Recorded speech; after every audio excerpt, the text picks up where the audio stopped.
عالم صاحب ندوی نے بڑے ہی مختصر وقت میں بڑے ہی جامع انداز میں آپ کے سامنے نبی پاک علیہ السلام کی سیرت پر گفتگو کی۔ حقیقت یہ ہے کہ ہم اور آپ حضرات نبی پاک علیہ السلام کی زندگی کو بارہا سنتے ہیں، علماء کرام سے، مسجدوں کے اماموں سے، بارہا جمعے کے اندر نبی پاک علیہ السلام کی سیرت بھی سنتے ہیں۔ آپ صلی اللہ علیہ وسلم نے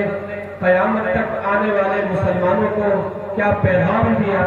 کس طرح جینے کا طریقہ دیا، سلیقہ دیا، یہ ساری باتیں ہمارے اور آپ کے سامنے آتی ہیں۔ حتیٰ کہ نبی پاک علیہ السلام کی زندگی کس طریقے سے آپ نے گزاری، آپ کے اہل بیت نے، آپ کے خاندان والوں نے کس طریقے سے مشقت اٹھا کر زندگی گزاری، یہ ساری باتیں ہمارے اور آپ کے سامنے آتی ہیں۔ لیکن مسئلہ وہی ہے، ہم سن لیتے ہیں، سننے کے بعد تھوڑی سی ہماری زندگی کے اندر، ہمارے دل کے اندر، ہمارے روزمرہ کے اندر وقتی طور پر تھوڑا سا بدلاؤ چند منٹوں کے لیے وہ آتا ہے، پھر اپنی دنیاوی چمک دمک میں ہم ایسا کہتے ہیں کہ پتہ ہی نہیں چلتا کہ ہم نے سنا تھا نبی پاک علیہ السلام کی زندگی۔ جو میں نے آپ کے سامنے کہا کہ شرط ایمان مصطفیٰ سے والہانہ پیار ہے، اگر وہ پیار اس طریقے پر ہو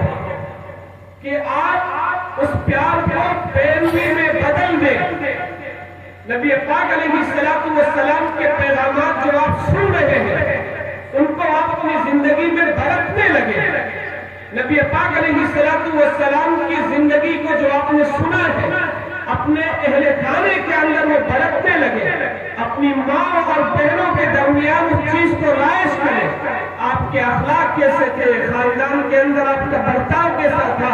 گھر میں آپ کا برتاؤ کیسا تھا، آپس میں میل جول کا کیا معاملہ تھا، آپ لوگوں کے ساتھ کس طرح معاملات کرتے تھے، آپ لوگوں کے ساتھ کس طریقے سے پیش آتے تھے۔ لیکن ہم تو اس سے کہیں آگے بڑھے ہوئے ہیں، ہم تو ایک آپس میں لا الہ الا اللہ محمد رسول اللہ صلی اللہ علیہ وسلم کا دم بھرنے والے، لیکن ہمارے درمیان اتحاد نہیں ہے، ہمارے درمیان اتفاق نہیں ہے۔ آپ دیکھ لیجئے اپنے علاقے کے اندر ساری جگہ آپ چل پھر کے دیکھ لیجئے، ہم لا الہ الا اللہ کو پڑھ رہے ہیں، محمد رسول اللہ کو پڑھ رہے ہیں، لیکن ہمارے اندر کیا وہ لا الہ الا اللہ کی اخوت، محمد رسول اللہ کی محبت ہے؟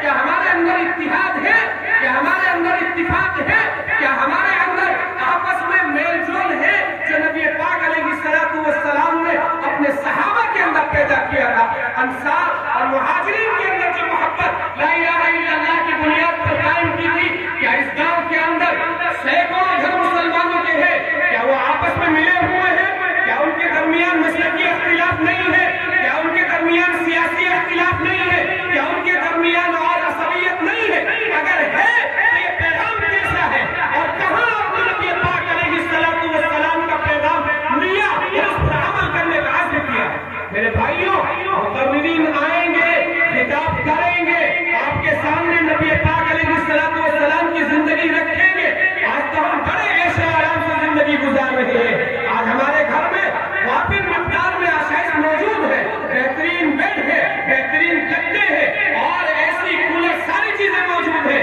کیا نبی پاک علیہ السلام کی زندگی نہیں یاد رہی؟ کیا بی بی فاطمہ کی زندگی نہیں یاد رہی؟ حالت تو یہ ہے کہ آپ ان کے دروازے پر دستک دے رہے ہیں اور فاطمہ رضی اللہ عنہ کی نگیب سی آواز آ رہی ہے، کون ہے؟ تو آپ کہہ رہے ہیں میں محمد ابن عبداللہ، بیٹی دروازہ کھولو، لیکن میرے ساتھ ایک اور صحابی ہے، عمران ابن حسین ہے۔ اللہ کے رسول صلی اللہ علیہ وسلم کی لخت جگر بیٹی فاطمہ نے کہا یا رسول اللہ میرے پاس کوئی اور چادر نہیں ہے جس سے میں پردہ کر سکوں۔ آپ نے اپنی چادر اتار کے دی، دروازہ کھولا، انہوں نے پردہ کیا۔ جناب محمد رسول اللہ صلی اللہ علیہ وسلم نے جب اپنے لخت جگر کو دیکھا، کہا بیٹی کیا بات ہے؟ آپ کو معلوم ہے نا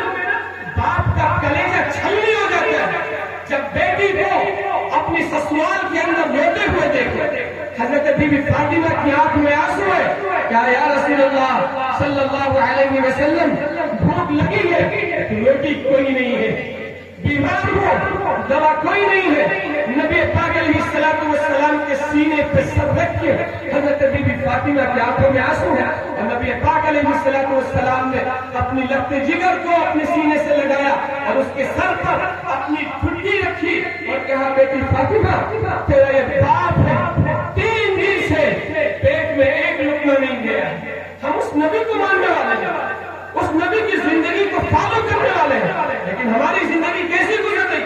ہم کو سب چیزیں اللہ نے دی ہے، آسائشیں دی ہے، نعمتیں سے ہم کو نوازا ہے، ہر طریقے سے ہم خوشحال ہیں، اس کے باوجود ہمارے اندر اتحاد نہیں ہے، ہمارے اندر اتفاق نہیں ہے، ہمارے اندر جذبہ نہیں ہے کہ ہم نبی پاک علیہ السلام کی زندگی فالو کریں۔ آپ کے گھر کا کوئی بڑا ہے، کوئی بوڑھا ہے، آخری وقت میں اگر وصیت کر رہا ہے یہ کھلا زمین کھلا کو دے دو، یہ کھلا زمین کھلا بیٹا لے لے، یہ کھلا زمین کھلا مدرسے میں دے دو، تو جتنے لوگ موجود ہیں سارے لوگ اس وصیت کے نفاذ میں لگ جائیں گے۔ نبی پاک علیہ السلام نے آخری وقت میں وصیت فرمائی تھی، اے میری امت نماز نہ چھوڑنا، اے میری امت نماز نہ چھوڑنا، لیکن آپ دیکھیے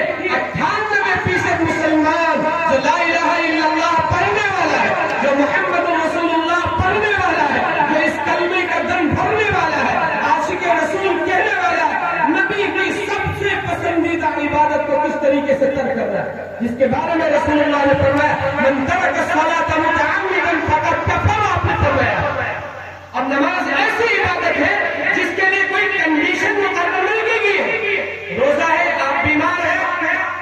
آپ کے لیے رخصت ہے بعد میں رکھ لیجئے گا، زکات ہے مال نہیں ہے آپ کے پاس تو آپ پر زکات فرض نہیں ہے، حج ہے آپ کے پاس مال نہیں ہے آپ پر حج فرض نہیں ہے، لیکن نماز کے لیے کون سی کنڈیشن اللہ نے مقرر کی ہے کہ پاؤں کٹ گیا ہے، دونوں پاؤں سے آپ لاچار ہیں، دونوں ہاتھ سے اگر آپ لاچار ہیں تب بھی آپ پر نماز معاف نہیں ہے۔ اور ہم لوگوں نے سب سے پسندیدہ اللہ سے سب سے قریب کرنے والی عبادت ہم نے اسے چھوڑ دیا اور رسول اللہ کی آخری وصیت کو ترک کر دیا۔ میرے بھائیوں، جو ہمارے مقرر خصوصی جناب مولانا سلمان صاحب رضی اللہ علیہ تشریف لا چکے ہیں اور ہمیں صرف 10 منٹ کا وقت دیا گیا تھا، بس اتنی سی بات کہنی ہے، خدارا ہم وہ سننے والے نہ بنے بس ایک چٹکارے کے لیے سن لے پھر جا کے اپنے بستروں پہ لے کے صبح ایسے اٹھے گویا ہم نے کچھ سنا بھی نہیں یا ہمیں کچھ سنایا گیا۔ اس لیے درخواست ہے کہ آپ اس جلسے میں آئے ہیں اس نیت کے ساتھ بیٹھیں کہ انشاءاللہ جو ہمارے مقرر ہمارے خطیب جو بیان کریں گے انشاءاللہ اس پر عمل کریں گے۔ یقین جانیے یہ محفلیں بہت ضروری بھی ہے، لیکن اس محفلوں کو اس انداز میں ہم آباد کریں کہ جو کچھ بتلایا جائے نبی پاک علیہ السلام کے سچے عاشق بن کے آپ کی زندگی کو فالو کرے، آپ کے طریقے کو فالو کرے، آپ کی سنتوں کو اپنی زندگی کے اندر لائے، آپ کے پیغامات کو اپنے ملک میں، اپنے محلے میں، اپنے گاؤں میں، اپنے ملک میں ہر جگہ اس طریقے کو بھرپور اپنائے، لوگوں کے سامنے ایسے بنے کہا جائے کہ یقیناً یہ محمد رسول اللہ صلی اللہ علیہ وسلم کی زندگی کو فالو کرنے والا ہے۔ دعا کریں اللہ تعالیٰ سے کہ جو کچھ ہمارے خطیب حضرات بیان کریں اللہ تعالیٰ ہم سب کو اس پر عمل کرنے کی توفیق عطا کرے۔ اللہ تبارک و تعالیٰ کہنے والے کو بھی سننے والوں کو بھی اللہ تبارک تعالیٰ عمل کرنے کی توفیق عطا کرے۔ آخر دعوانا ان الحمد للہ رب العالمین۔